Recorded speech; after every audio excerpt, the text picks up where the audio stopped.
Bapak sekalian, sebelum acara ini dimulai, perlu saya sampaikan bahwasannya kegiatan ini merupakan rangkaian dari program dari Guru Penggerak yang mana juga bisa ikuti.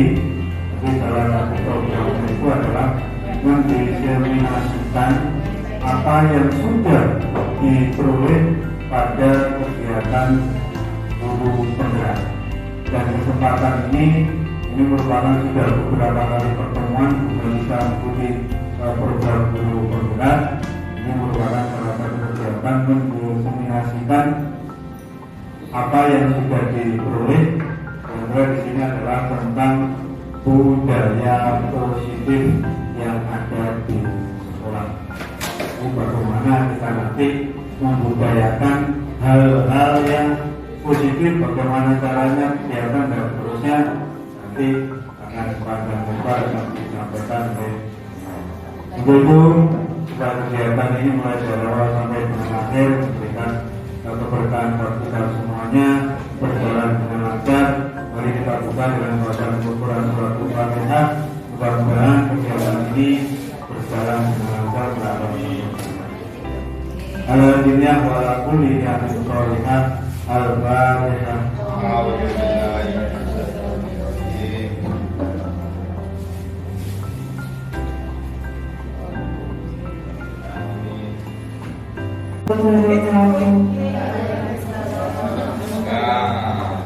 Selamat datang para Bapak Ibu guru hebat. Terima kasih telah meluangkan waktunya berada di sini. Pertama yang terhormat Bapak Ibu Wakil Staf dari SDN Pelabuhan Bali dan Bapak Ibu semuanya yang saya banggakan. Terima kasih sekali karena meluangkan waktunya untuk diseminasi budaya positif rangkaian bagi pendidikan guru penggerak yang saya laksanakan selama beberapa bulan ini. Dari apa yang saya sampaikan ini kita melihat dari siswa-siswa kita atau pada zaman yang sedang kita laksanakan sekarang, zaman yang sedang ada pada masa kita sekarang, yaitu pada zaman revolusi industri. Kita sadari kita sudah mulai dari zaman kolonial menuju zaman modern seperti saat ini, yang dimana anak didik kita sudah berkecimpung pada dunia IT dengan kebudayaan luar yang sangat tidak tersaring, entah itu baik atau buruk. Jadi IT ini seperti dua mata pisau yang dimana dia bisa mengeluarkan sisi positif tapi juga mengeluarkan sisi negatif. Jadi sebagai guru kita harus bisa mengikuti anak-anak sesuai dengan program zaman dan program awal mereka. Program awal adalah program yang memang sudah ada pada diri siswa-siswi kita sejak mereka dilahirkan di dunia ini. Dan bersama adalah zamannya siswa-siswi kita. Jadi kita sebagai guru juga harus ikut pada zamannya anak-anak kita sekarang. Nah, Bapak Ibu, budaya positif ini adalah merupakan nilai-nilai keyakinan dan asumsi dasar yang tumbuh dan berkembang sesuai dengan nilai-nilai yang dianut dan diyakini di sekolah. Saya yakin Bapak Ibu, budaya positif ini tidak hanya saya pelajari, tapi saya yakin Bapak Ibu sudah pernah mempelajari budaya positif ini di istilah lain, di pelatihan lain di luar pendidikan guru yang saya laksanakan. Dan budaya positif ini Bapak Ibu adalah budaya yang sekiranya bisa terlahir ke anak atau ke kita sendiri itu dari dalam diri. Jadi bukan hanya karena faktor eksternal, tapi diharapkan dari kebudayaan atau dari kebiasaan untuk melahirkan budaya positif yang nantinya akan menimbulkan kesadaran kepada diri kita sendiri, pada diri siswa-siswi sendiri tanpa adanya dorongan eksternal, yaitu dorongan dari kesadaran mereka sendiri. Itu yang diharapkan dari adanya budaya positif ini. Perubahan paradigma belajar, disiplin positif, kemudian kebutuhan dasar manusia, motivasi perilaku manusia, posisi kontrol, keyakinan kelas, dan terakhir adalah segitiga restitusi. Saya yakin panjenengan semua sangat asing dengan apa yang saya sampaikan ini. Ini akan saya paparkan apa akan saya kupas satu persatu. Yang pertama adalah tentang paradigma. Bapak Ibu, kalau kita ada sekolah berat, kita sudah tahu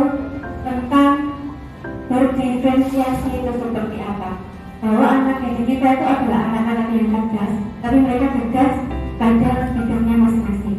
Jadi kita harus belajar untuk menggali lagi kecerdasan anak-anak sesuai dengan bidangnya.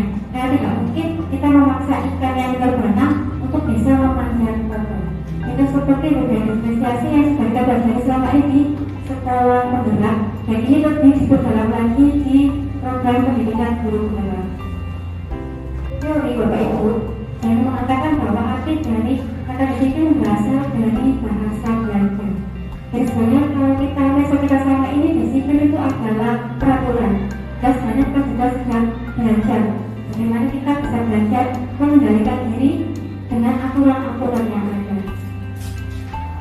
Pendidikan yang selama ini saya pelajari itu adalah disiplin yang dimana disiplin itu berasal dari dirinya sendiri tanpa ada faktor eksternal. Jadi bukan karena dia takut dihukum atau dia sudah mencari ujian, tapi memang kesadaran dari dalam dirinya sendiri.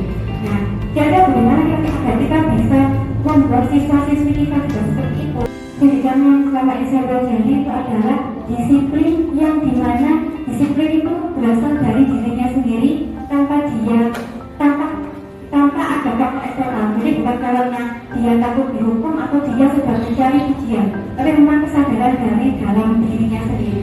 Nah, jadi bagaimana agar kita bisa membuat siswa-siswi kita juga seperti itu. Modal dasar manusia yang selama ini tidak kita sadari itu ada beberapa. Yang pertama adalah yang faktor dari diri kita fisik itu kebutuhan dasar bertahan hidup. Jadi kebutuhan dasar makan, minum, pakan istilahnya itu adalah kebutuhan dasar manusia. Kalau itu tidak terpenuhi, maka manusia akan mencari cara lain untuk bisa memenuhinya. Kemudian kasih sayang dan rasa diterima. Bapak Ibu, tanpa kita sadari, kita pun adalah manusia yang butuh kasih sayang dan rasa diterima. Bagaimana kalau kita menjadi siswa yang dia itu sekiranya diujikan, tidak ada yang menyayangi dia dan dia merasa tidak terima, maka dia akan mencari cara lain bagaimana caranya biar dia bisa diterima oleh lingkungannya. Jadi kalau seandainya salah satu dari kebudayaan manusia ini tidak ada, maka siswa-siswi kita atau bahkan diri kita sendiri akan mencari bagaimana agar kita bisa memenuhi kebutuhan dasar manusia itu. Kemudian ada kesenangan. Bapak Ibu, kalau seandainya anak-anak kita sudah merasa bahagia, itu berarti mereka sudah memenuhi kebutuhannya di kesenangan. Itu juga termasuk kebutuhan dasar manusia. Kemudian kebebasan. Bapak Ibu mungkin pernah mengamati siswa-siswi kita, kalau mereka itu ada rasa ingin bebas, ingin dilihat seperti penguasaan ini, dia ingin dilihat menjadi sesuatu yang lebih dari temannya. Kemudian dia ingin merasa bebas. Itu makanya kadang tanpa kita sadari, kalau kita sakit atau kita tidak masuk, anak-anak akan merasakan kebebasan, kesenangan, bahkan ada sisi penguasaan. Apalagi kalau kita jadi guru baru, kemudian kita masuk kelas yang anaknya mereka banyak, sangat aktif, jadi mereka menunjukkan bagaimana penguasaan diri mereka. Misalnya menurut saya, ada sisa rasa seperti itu. Motivasi ini Bapak Ibu, ini ada yang berasal dari eksternal, ada yang berasal dari internal. Eksternal ini yang pertama adalah untuk menghindari hukuman. Yang kedua, mendapatkan imbalan atau penghargaan. Ini faktor dari luar. Kemudian yang selanjutnya adalah karena menghargai diri sendiri. Jadi diharapkan faktor dari luar ini itu bukannya dominan. Di sini diharapkan di pendidikan ini itu kita bisa menghargai diri sendiri dan membuat anak-anak itu nurut.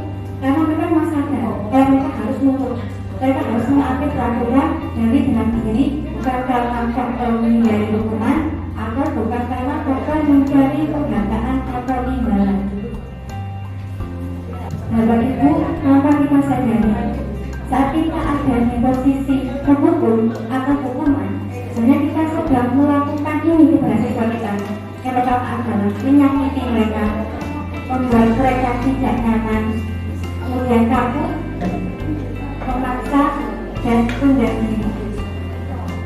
Jadi saat kita memberikan hukuman ke siswa, kita sudah melakukan ini ke mereka. Ini yang kemarin saya pelajari dan saya pikir iya ya. Jadi kita sudah melakukan ini ke siswa kita saat kita sudah memberikan mereka hukuman yang tidak sesuai dengan apa yang harusnya mereka terima. Kemudian untuk penghargaan Bapak Ibu, sama ini kita memberikan reward ke siswa. Padahal sebenarnya dari yang saya pelajari, reward ini seperti pisau jembatan dua. Dia bisa baik, bisa juga nantinya berefek kurang baik ke siswa. Jadi untuk reward yang sama ini kita agak baik, ternyata kalau kita pelajari lebih jauh, ini ada efek tidak baiknya. Seperti yang pernah dibilang di sini, reward itu seperti pisau bermata dua. Nah, efek buruknya yang pertama adalah kita bisa membuat anak-anak menjadi tidak efektif. Mereka akan berusaha kalau mereka ada rewardnya. Kemudian untuk anak yang lain, saat kita suka memberikan reward ke siswa yang cerdas, maka siswa yang kurang mampu atau yang biasa dia akan merasa iri, meskipun sebenarnya kemampuannya dia kurang. Dia akan membuat iri dan tidak suka ke temannya, karena merasa kalau seandainya temannya itu selalu mendapatkan nilai plus dan ujian atau mendapatkan reward yang lain yang tidak pernah dia dapatkan. Jadi iri dan dengki itu ada. Kemudian mematikan kreativitas. Bapak itu tanpa kita sadari kalau kita sering memberikan reward ke siswa, sebenarnya kita mematikan kreativitas mereka. Selanjutnya, penilaian dengan sistem ranking. Seperti Bapak Ibu selama ini kita sudah memasuki penilaian dan meninggalkan kurikulum yang dulu. Kalau kurikulum sekarang dalam itu tidak ada perankingan. Karena perankingan itu juga akan memberikan efek ke siswa kita. Dan satu dua itu tidak akan benar-benar digambarkan. Tapi ranking yang di bawahnya itu benar akan sangat dilihat untuk siswa lain, bahkan oleh orang tua. Makanya untuk reward dengan rankingan itu sudah dibiasakan. Bapak Ibu, ini adalah 5 posisi kontrol. Di sini saya ingin mengajak diskusi dengan semua. Kira-kira dari 5 posisi kontrol ini sebelum kita belajar lebih jauh, kita berada pada posisi yang mana? Terhukum, membuat rasa bersalah, teman, pemantau, atau manajer. Kira-kira bagaimana? Kita lebih banyak di mana? Penghukum, membuat rasa bersalah, teman, pemantau, atau manajer. Dan semuanya ini punya efek sendiri. Efek ke siswanya seperti apa? Mulai dari penghukum itu efeknya seperti apa? Mereka guru sering melakukan apa? Efeknya seperti apa? Membuat rasa bersalah ini juga efeknya seperti apa? Sampai yang terakhir adalah manajer. Jadi saya ini ada modul dari 51.4 dari 51.1. Dan ini modul 1.4 adalah modul yang paling sulit, paling banyak yang dipelajari. Dan ini salah satu yang membuat saya dan teman-teman di bidang lain bersenang. Karena ternyata kita memiliki 5 posisi kontrol dan kita juga sering melakukan ini tanpa kita sadari juga menghasilkan efek ke siswa kita. Jika kasus Naren yang terlambat hadir 20 menit di sekolah dan melihat bagaimana kelima posisi kontrol dalam menghadapi masalah tersebut.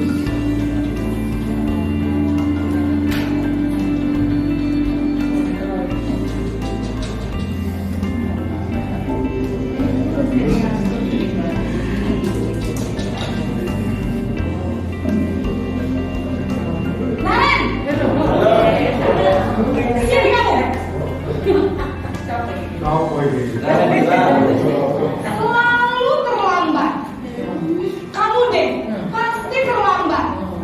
Maaf, saya Apa? Apa coba? Alasan kamu apa lagi? Kapan sih kamu tidak terlambat? Malas sekali kamu jadi anak. saya Dasar pemalas. Gak kapok-kapok sih kamu. Sudah berapa kali terlambat? Sana, kamu keliling lapangan basket 2 kali. kenapa saya harus keliling basket? Kenapa? Kamu melawan itu? Berani-beraninya jawab.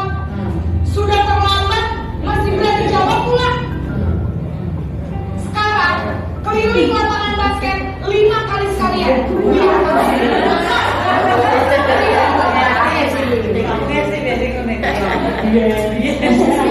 Biasanya berbicara dengan nada tinggi, menghardik, menunjuk-nunjuk, menyakiti, dan menyindir.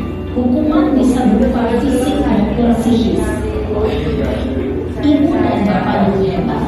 Dampak yang terjadi pada diri ketika guru guru berada pada posisi pemukul adalah murid cenderung akan memberontak, bahkan mengumpat dendam. Kritikan kasus Napen yang terlambat hadir 20 menit dan melihat bagaimana kelima posisi kontrol dalam menghadapi masalah tersebut.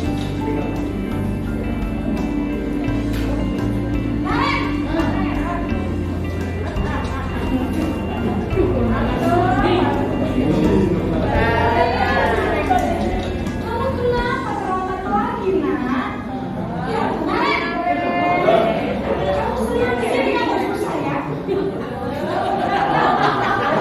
Nanti ibu yang lalu terlambat. Apa coba? Saya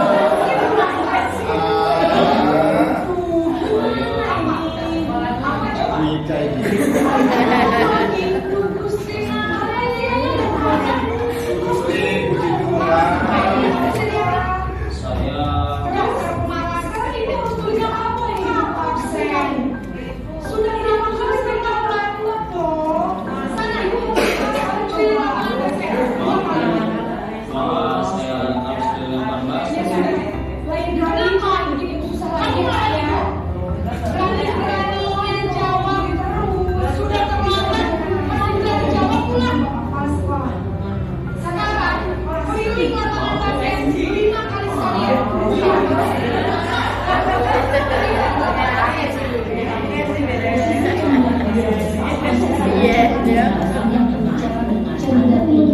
Menghadapi kata-kata yang menjelekan, menyakiti, dan menjadi orang yang gagal bisa berupa rumah yang buruk dirinya sendiri, merasa tidak berharga dan tidak sadar dalam adalah perjalanan ketika ada posisi membuat pasangan saling cenderung melihat akan menghadapi salah, maka dia akan menyimpan emosi negatif tersebut dalam dirinya.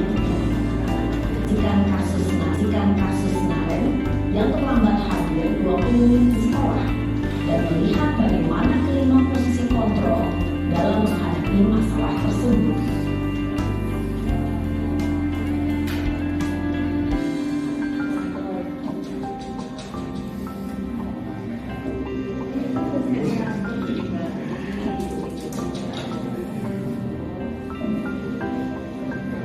Nen! Sini kamu. Selalu terlambat. Kamu deh, pasti terlambat. Maaf Bu, saya Apa? Apa coba? Alasan kamu apa lagi? Kapan sih kamu tidak terlambat? Malas sekali ya kamu jadi anak. saya Dasar pemalas. Gak kapok-kapok sih kamu. Sudah berapa kali terlambat? Sana, kamu keliling lapangan basket 2 kali. kenapa saya harus dilempar basket? Kenapa? Kamu melawan ibu. Berani-beraninya jawab. Sudah terlambat, masih berani jawab pula. Sekarang, keliling lapangan basket 5 kali sekalian.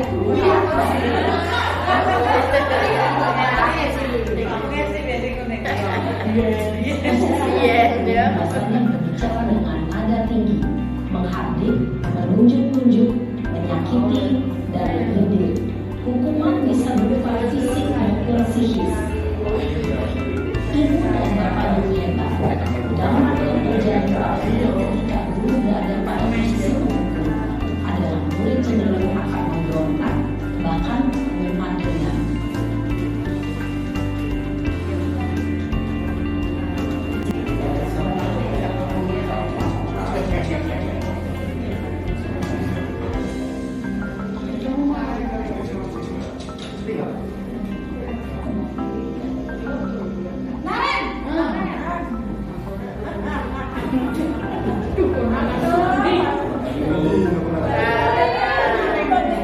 Kamu kenapa terlambat lagi, nak? Ya Tuhan, Naren. Kamu senang ya bikin ibu susah ya? Nanti ibu yang ditegur bapak kepala sekolah, nak. Tuh, gimana ini?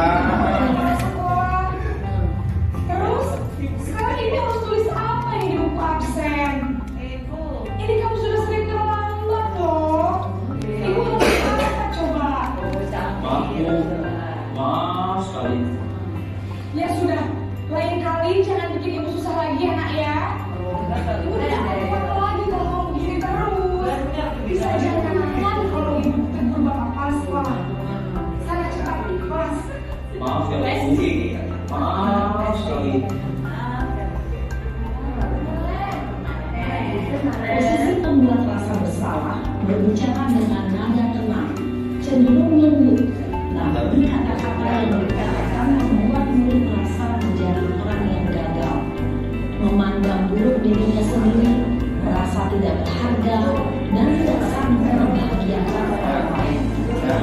Ketika guru mengambil posisi pembuat rasa bersalah, murid akan menganggap dirinya yang bersalah dan ia akan menyimpan emosi negatif tersebut di dalam dirinya.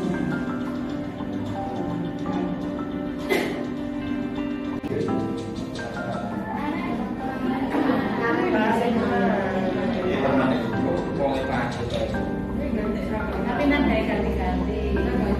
Naren, Murid saya kenalan juga, guru deh.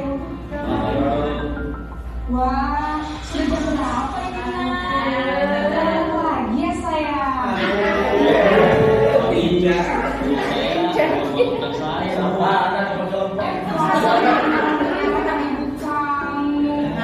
Kamu bukannya anak yang larinya paling kencang. Kok terlambat sih? Iya Bu, saya memang terlambat bangun tadi. Jadi biarpun saya lari kencang, tetap gak ada kejar Bu. Ya sudah sana. Nanti lain kali larinya lebih kencang lagi ya. Biar gak terlambat lagi. Bikin senang ibu. Demi ibu. Bisa kan? Bisa lah Bu. Absen kamu. Kamu ini ada-ada saja. Dalam kami berbicara dengan nada suara halus, cenderung bersendar gurau untuk menjaga suasana tetap santai. Murid akan merasa senang, aman, dan akrab dengan guru. Identitas yang tercipta adalah identitas sukses atau berhasil.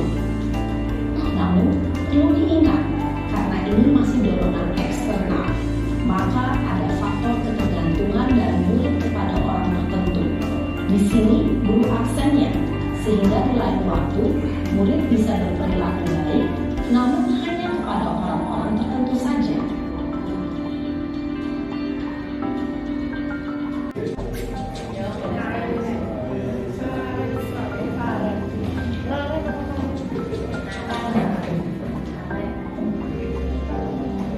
Naren!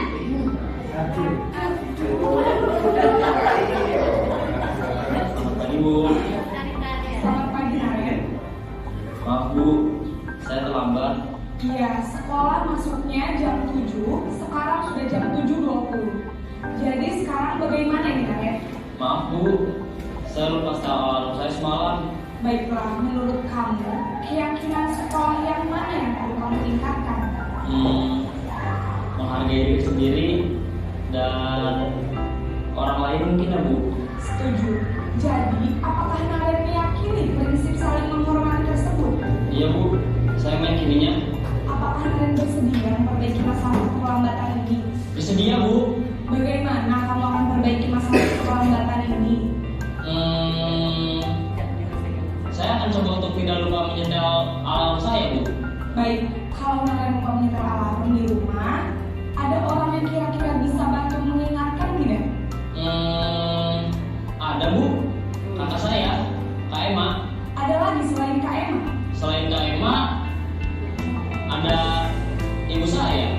Baik, jadi yang mengingatkan Naren adalah Kak Emma dan ibu saya. Kira-kira akan mulai sealarm kamu Naren? Setelah pulang sekolah, akan segera saya lakukan.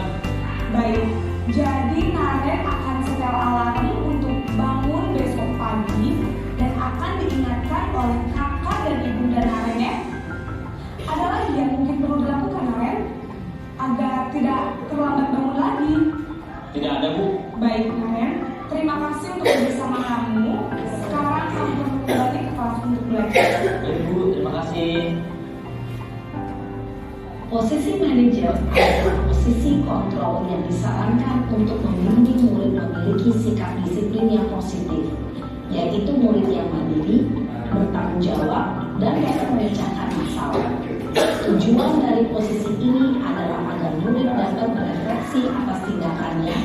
Guru akan dengan tulus memberikan pertanyaan-pertanyaan bermakna, sehingga membuat murid dapat belajar dari kesalahannya dan mencari sebuah solusi untuk menyelesaikannya. Ibu dan Bapak guru hebat, setelah mengamati adegan kelima posisi kontrol tadi, kira-kira posisi mana yang paling ideal? Posisi mana yang dapat menunjang motivasi intrinsik murid?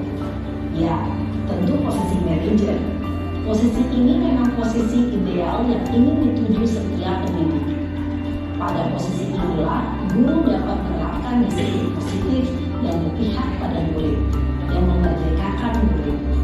Perjalanan seorang pendidik tentunya tidak mudah untuk sampai pada posisi seorang manajer.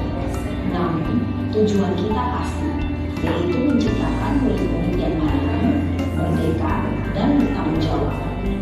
Semoga penggambaran 5 posisi kontrol yang telah diperlihatkan ini dapat menjadi ajang refleksi bagi kita semua, agar dapat terus mengasah dan menerapkan disiplin positif yang memerdekakan murid. Mari terus berlatih dan bersemangat. Selamat menerapkan. Salam dan bahagia, Ibu dan Bapak guru hebat. Sebenarnya seperti ini ya Pak Ibu. Kalau keyakinan kelas itu adalah apa yang kita yakini. Tapi kalau peraturan adalah peraturan yang mungkin bisa kita langgar. Nah, keyakinan, contohnya kayak memakai helm. Memakai helm itu kalau saatnya kita yakini, helm itu melindungi kepala kita dan kita harus memakainya untuk keselamatan kita. Itu termasuk keyakinan. Tapi kalau peraturan, maka peraturan yang kita yakini itu adalah peraturan kalau tidak pakai helm maka ditilang. Maka bisa kita langgar kalau ada polisi. Jadi sebenarnya seperti itu Bapak Ibu. Dan keyakinan kelas ini sudah saya terapkan di kelas yang saya ajar, kelas 1, 2, 3, dan 9, 3, dan itu berhasil di kelas 7 pertama. Nah Bapak Ibu, keyakinan kelas ini adalah disusun menggunakan kalimat yang positif. Contohnya membuang sampah pada tempatnya. Jadi tidak memakai kata tidak. Tidak membuang sampah sembarangan. Jadi begitu Pak udah positif, kata positif. Ini adalah keyakinan kelas yang saya susun bersama anak-anak kelas 7, 1, 2, dan 3. Untuk kelas 7, 1, mereka memakai saling menghargai. Jadi keyakinan kelas ini berbeda dengan peraturan. Kalau peraturan adalah apa yang kita susun dan harus dituruti oleh anak-anak. Tapi keyakinan ini adalah apa yang kita susun bersama anak-anak. Jadi anak-anak sendiri yang memilih, kita hanya, nah kalau ini bagaimana, ini bagaimana, mereka setuju atau tidak. Nah saat mereka setuju, saat mereka punya ide yang lain, maka mereka harus menuruti apa yang sudah mereka susun dan mereka yakini. Saat mereka melakukan kesalahan, kita nanti akan mengingatkannya. Kalau mereka sedang melanggar apa yang selama ini mereka yakini dan mereka sepakati sebagai keyakinan kelas mereka. Itu di satu sini ada saling menghargai. Kemudian disiplin, jadi kita juga harus disiplin masuk kelas. Kalau itu yang dipakai, maka anak harus disiplin, kita juga harus disiplin. Kemudian tanggung jawab untuk semua tugas-tugasnya, kemudian mandiri dan gotong royong. Ini kata-kata orang tawa Bapak Ibu. Mandiri ruangnya gotong royong saat pada kita mulai saya gunakan. Jangan sampai dibanding yang sering saya sampaikan ke anak-anak. Kemudian ada saling sapa. Bapak Ibu kelas 1 dan 3 ini punya saling sapa sendiri. Kalau 1 sapanya begini. Positif. Kalau 1 sapanya gini. Coba sama gini. Ini Bu. Ini terus. Itu 1. Kalau 2 gini. Ini saja. Ini. Kalau 3 gini. Baru salaman. Itu sapanya Bapak Ibu. Jadi dari saling sapa saya seperti itu anak jadi lebih dekat sama dia. Perbaiki kesalahan mereka sehingga mereka bisa kembali pada kelompok mereka dengan karakter yang lebih kuat. Ini dosen 2004. Eksekusi juga merupakan proses kolaboratif yang mengadakan murid untuk mencari solusi untuk masalah mereka dan membantu murid berpikir tentang orang seperti apa yang mereka inginkan dan bagaimana mereka harus memperlakukan orang lain. Dosen itu harus melakukan. Ini teorinya. Dan ini tentang seperti bahasa institusi Bapak Ibu. Seperti yang kita pelajari, seperti yang sudah Ibu katakan Bapak Ibu, itu posisi manajerial itu ada institusinya. Jadi ada prosesnya. Saat anak memberikan identitas mereka terlebih dahulu. Kemudian saat kita masa identitas mereka, sebenarnya kayak ada yang terlambat. Kita biasanya bilang untuk dimensi manajerial ya itu. Kita bisa bilang wajar kalau seandainya kamu terlambat. Tapi, nah ini ada tapinya untuk masa identitas ini. Jadi kita nggak semata-mata menjatuhkan anak, tapi kita juga nantinya bisa menaikkan anak terlebih dahulu, baru kita sadarkan mereka kalau kesalahan mereka ini. Pertama adalah menstabilkan identitas. Di sini kita bisa bilang setiap orang pasti pernah melakukan kesalahan, dan kamu bukan satu-satunya yang pernah melakukan ini. Nah baru ini hanya menstabilkan dulu, lalu setelah itu dinaikkan menjadi kamu tentu punya alasan mengapa kamu melakukan itu atau melakukan kesalahan itu. Kemudian ada kata lain, adakah cara yang lebih efektif untuk mendapatkan apa yang kamu butuhkan. Jadi kita pertama mencari menstabilkan identitas dulu, alasan menjatuhkan, baru kita menyadarkan mereka. Atau kita mencari tahu alasan kenapa mereka melakukan hal tersebut, entah itu terlambat, membuli, atau boleh sudah mulai berlalu bersama temannya, itu pasti mereka punya alasan. Lalu setelah itu kita balikan lagi ke keyakinan kelas mereka. Keyakinan mereka selama ini kira-kira apa yang dilanggar dan bagaimana cara mereka untuk memperbaiki apa yang sudah mereka langgar tersebut. Dan di sini diharapkan siswa itu bisa kembali itu dengan karakter yang lebih kuat. Karakter kalau saja mereka itu bisa menjadi pribadi yang lebih baik, bukan malah menjadi pribadi yang selalu merasa serba salah dalam kehidupannya atau sebagai seorang siswa. Ada kata-katanya yang masih belum pas dengan spesifikasi ini.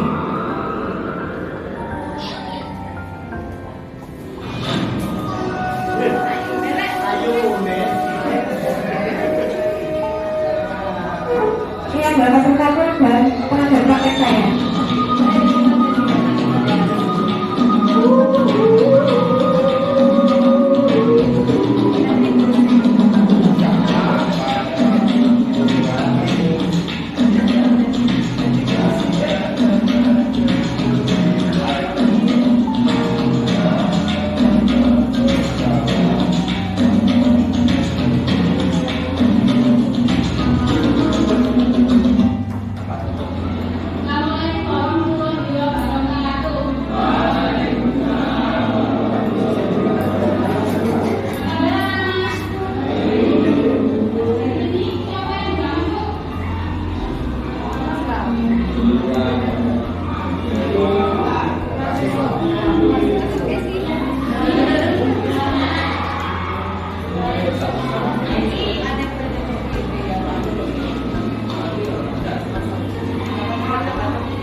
Cinta tanah air.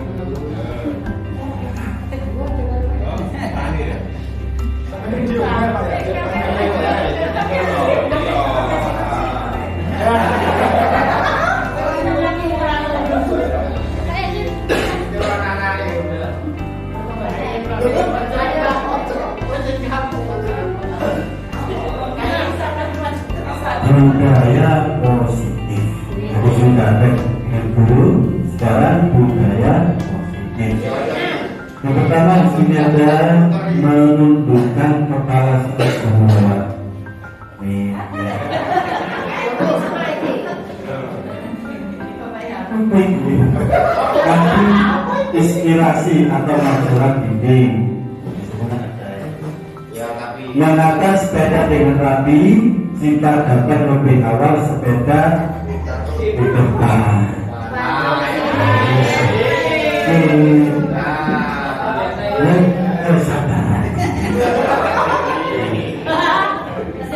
Tata krama jujur, menanamkan rasa percaya diri pada siswa dan jujur dengan hasil pekerjaannya sendiri atau tidak untuk pekerjaan temannya. Membiasakan setiap awal pembelajaran dan giliran untuk misalnya terus memilih berdoa dan menyampaikan tujuan yang akan dicapai dalam belajar. Budaya sapa, salam, kejujuran dalam rangka menegakkan keadilan. Kemudian setiap hari membaca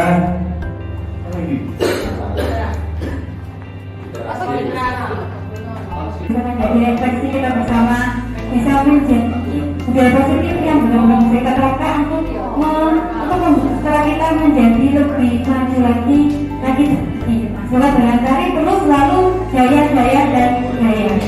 Assalamualaikum warahmatullahi wabarakatuh.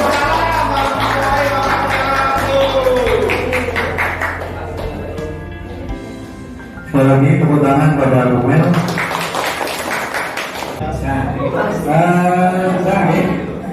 Sudah puas.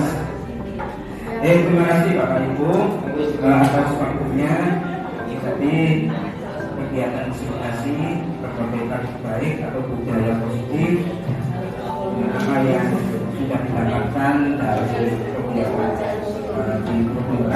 Tentunya kita masih waktunya sebagai saat bagi kita semua khususnya anak-anak.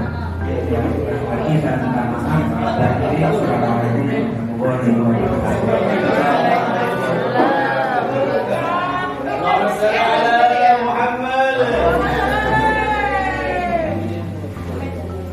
Karayaku